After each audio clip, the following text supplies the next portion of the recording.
क्या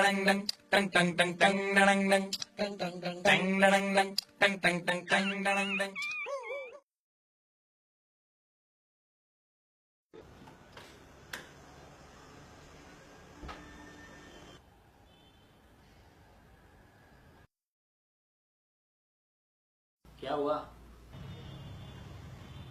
बताएगा प्रॉब्लम क्या है? प्रॉब्लम प्रॉब्लम ये है कि मैं सीए कर रहा हूँ। और क्या प्रॉब्लम है? प्रॉब्लम ये है कि मैं चाहता हूँ कि मेरी लाइफ में कोई प्रॉब्लम ही ना हो, लेकिन अगर मेरी लाइफ में कोई प्रॉब्लम ना हो तो ये इंस्टीट्यूट की सबसे बड़ी प्रॉब्लम है। सच में यार, पिछले 5 साल में आई हैड इट ऑल। अरे कैसी डिग्री, काय की रिस्पेक्ट, कैसी खुशियां। मैंने सुना था सीए का मतलब होता है कंप्लीट आराम, लेकिन सीए में आने के बाद all you got to worry about CA, CPT, IPCC, exam days, वो डेज जो कभी तुम्हारे लिए हॉलीडेज हुआ करते थे। ये सीए लोगों को ना कोई खुश नहीं रख सकता। A happy CA is a myth. साला अब पता चला ये सीए करने वालों में सिंगल लोगों की तादाद इतनी ज्यादा क्यों है। देखो, जब तक बंदा सीए नहीं बनता तब तक लड़की बोलती रही तुम तो कुछ करते नहीं, नाकारा हो, तुम्हारे पास कोई डिग्री नहीं है, मेरे बाप से मेरा हाथ कैसे मांगोगे। जिस दिन बेचारा सीए बन गया उस दिन लड़की बोली अरे तुम तो सीए बन गए, मैं तो एक नॉर्मल लड़का चाहती थी। टिल डेट हमें लड़की पटाने के लिए जेम्स का वेट करना पड़ता है। सब साला पेरेंट्स लोगों का दोष है। बेटा सीए कर लो, अच्छी नौकरी मिलेगी, अच्छी छोकरी मिलेगी, उसके बाद लाइफ सेट है। उसके बाद की कहानी कोई नहीं बताता, उसके बाद की कहानी मैं बताता हूँ।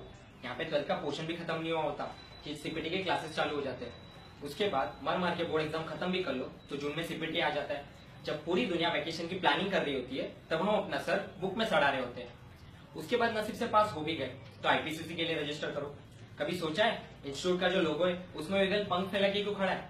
बिकॉज वो भी हमें चेतावनी दे रहा होता है कि बेटा उड़ ले, वरना लाइफ टाइम के लिए इसी चक्कर में फंस जाएगा। फॉर्म भी वो ब्लैक पेन से क्यों भरवाते?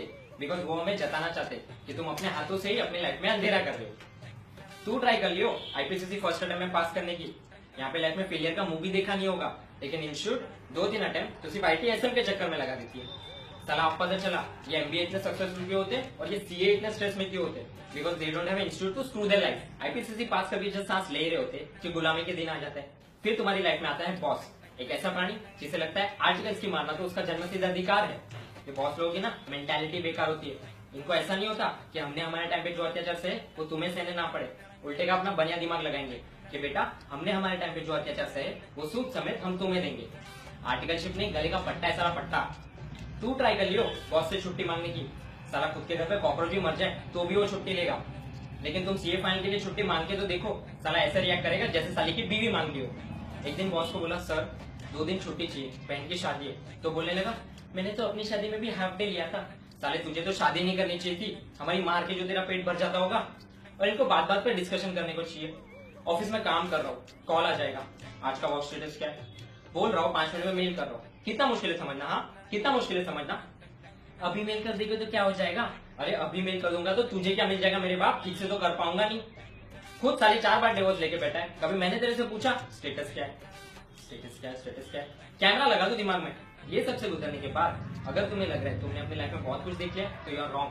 बिकॉज सीए फाइनल अभी बाकी है मेरे दोस्त। सीए फाइनल एक समंदर है, समंदर। तुम्हारे नॉलेज का टाइटैनिक कितना भी बड़ा होने दो, इसका कॉस्टिंग, ऑडिट, ये वो आइसबर्ग है जो तुम्हारे नॉलेज के टाइटैनिक और करियर दोनों को ले डूबेंगे। ऊपर से साला बात बात पे पोर्शन में अपडेट। समझता नहीं है इंस्टीट्यूट है या जावा। एक अटेम्प्ट में इतने अपडेट लाते जितना मेरे ऑफिस का पीसी 1 महीने में भी नहीं लाता। और इनके रिजल्ट का सिस्टम तो मुझे आज तक समझ में नहीं आया। साला कोटक महिंद्रा बैंक भी इंस्टीट्यूट के पासिंग परसेंटेज से ज्यादा इंटरेस्ट देता है, और हमारे इंस्टीट्यूट का रिजल्ट आलिया भट्ट के आईक्यू लेवल से भी नीचे होता है। और ये लोग चेकिंग में भी छोड़ते नहीं है। साला इतनी मारते जैसे एग्जामिनर नहीं WWF का रेसलर हो। माना हार के जीतने वाले को बाजीगर कहते हैं, ट्रू, लेकिन पास होके भी फेल होने वाले को चार्टर्ड अकाउंटेंट कहते हैं।